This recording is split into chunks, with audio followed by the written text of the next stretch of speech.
मैं हूं तारक चौधरी।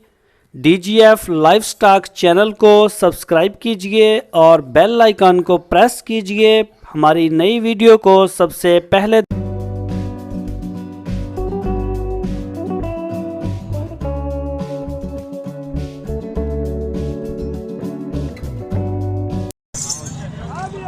अस्सलाम वालेकुम बाबा जी, केड़ी नस्ल आ? ये केड़ी नस्ल आ?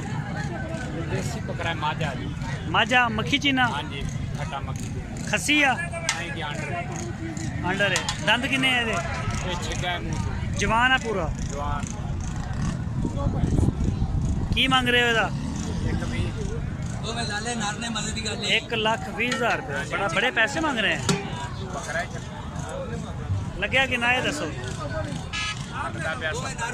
70 नहीं दिता, कितने देना?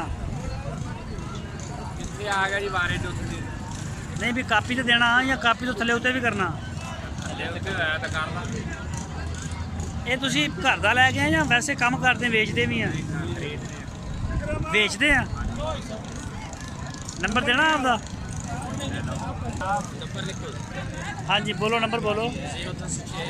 अच्छा ਇਹ ਤੁਹਾਡੇ ਕੋਲ ਹੁੰਦੇ ਇਹ ਬਰੀਡ ਵੱਡੀ ਹੁੰਦੀ ਆ ਐਦਾਂ ਦਾ ਹੀ ਜਾਂ ਬੱਕਰੀਆਂ ਵੀ ਛੋਟੇ ਵੱਡੇ? ਨਹੀਂ ਕਿਸ ਤਰ੍ਹਾਂ ਦਾ ਮਾਲ ਸੇਲ ਕਰਦੇ ਤੁਸੀਂ? ਮਾਲ ਇਸ ਤਰ੍ਹਾਂ ਦਾ ਜ਼ਿਆਦਾ ਰਹਿੰਦਾ ਸਾਡੇ। ਨਹੀਂ ਵੱਡਾ ਦੋਂਦਾ ਮਾਲ ਵੇਚਦੇ ਬੱਕਰਿਆਂ ਦਾ ਜਾਂ ਬੱਚੇ ਵੀ ਬੱਕਰੀਆਂ ਵੀ ਪੱਠਾਂ ਵੀ? ਹਾਂ, ਜਿਹੜਾ ਵੀ ਲੱਭ ਜਾਵੇ ਸਾਨੂੰ ਬੱਚਿਆਂ ਦਾ ਸਾਰਾ। ਸਹੀ ਹੈ। ਚਲੋ ਬੋਲੋ, ਨੰਬਰ ਬੋਲੋ ਆਪਣਾ। 0306। ਉੱਚੀ ਬੋਲੋ ਥੋੜਾ। 0306 6 50 55 50 55 834। 834। ठीक हो गया दोस्तों। अगर किसी भी दोस्त ਨੂੰ ਜ਼ਰੂਰਤ ਹੋਵੇ ਇਸ ਤਰ੍ਹਾਂ ਦੇ ਬੱਕਰੇ ਦੀ ਬਰੀਡਰ ਦੀ ਮੱਖੀ ਚੀਨੇ ਦੀ ਔਰ ਮਦਰਸਾ ਮੰਡੀ ਦੇ ਵਿੱਚੋਂ ਹੀ ਤੁਹਾਨੂੰ ਦਿਖਾ ਰਹੇ ਹਾਂ ਵੀਡੀਓ ਤੇ ਤੁਸੀਂ ਇਹਨਾਂ ਨਾਲ ਰਾਬਤਾ ਕਰ ਸਕਦੇ ਹੋ। ਇਹ ਦੋਸਤੋ ਤੁਸੀਂ ਦੇਖ ਸਕਦੇ ਹੋ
सब ਵੱਡੇ ਬੱਕਰੇ ਨੇ।